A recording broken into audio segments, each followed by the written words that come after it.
అయిపోతుంది. ఇవాళ bullet train వస్తుంది. బుల్లెట్ ట్రైన్ 450 ఎకరాలు ఎక్కడిచ్చారు? సో మనసానపల్లిని పెద్ద గోల్కొండ దగ్గర ఇచ్చారు.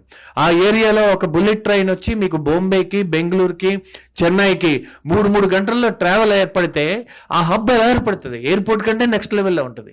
ఇంకా ఎయిర్పోర్ట్ కన్నా మీరు 1.5 అవర్ 3 అవర్స్ వెయిటింగ్లో పోతుంది.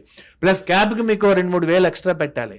ఆ సిటీలో మీరు బెంగళూరు దిగిన తర్వాత కూడా ఇంకో 2 అవర్స్ మీకు మీ ఇంటికి వెళ్ళడానికి పడుతుంది. అలాంటిది బుల్లెట్ ట్రైన్ సిటీ వరకు ఉందనుకోండి, మీరు క్యాబ్ రేట్కి మీరు బెంగళూరు వెళ్ళిపోవచ్చు కదా.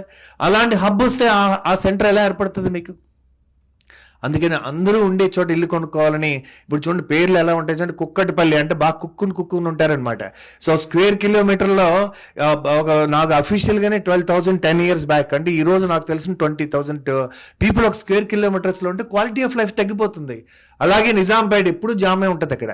సో అక్కడ మీరు పొద్దున్న సాయంత్రం అంటే మీరు చాలా మంది చూస్తుంటానండి. ఇప్పుడు అవుటర్ రింగ్ రోడ్ ఇవన్నీ వస్తే మనకి ఇప్పుడు కోకాపేట ఒకప్పుడు ఎంత అందంగా ఉండేదండి, ఈవేళ హై రైజ్లు అనమాట. సో అందరూ 50 ఫ్లోర్స్ అంటే ఒక్కొక్క దాంట్లో 2-3 వేల ఫ్లాట్స్ ఉంటాయి. ఒక్కొక్కరికి 2-3 కార్లు ఉంటాయి. అంటే ఆ ప్రాజెక్ట్ స్టార్ట్ అయ్యేటప్పటికి 6,000 కార్లు ఒక ప్రాజెక్ట్లో వస్తాయి. ఒక 50 ప్రాజెక్టులు వస్తాయి. 50 × 6,000 ఆ ఏరియాలో ఎన్ని కార్లు వస్తాయి? అంటే ఒకసారి కనుక మార్నింగ్ 9 to 10 ఒకప్పుడు మనం కూలీ పనికి మనం పొద్దున్నే బయటికి వెళ్తే వాళ్ళం. ఇప్పుడు అంతా కూడా మేధో కార్మికులు అనమాట. ఇప్పుడు టెక్నికల్ లేబర్ అనమాట. పొద్దున్నే మీరు కూలీకి వెళ్తారు. అది కొంచెం అందంగా చెప్పుకుంటాం సాఫ్ట్వేర్ కార్మికులని. సో వాళ్ళు పొద్దున్నే కార్లు వేసుకుని వెళ్తారు. అది మన దగ్గర కూలీలు వేళ మన స్టాండర్డ్ ఆఫ్ లైఫ్ పెరిగింది కదా కొంచెం.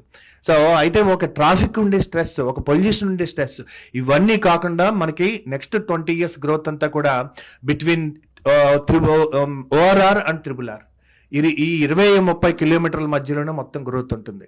అంటే మనకి ఏంటంటే అలవాటు పడిపోయి ఉంటాం కూడా, అది ఓకే. కానీ ఇన్వెస్ట్ చేయాలంటే ఎక్కడ చేయాలి?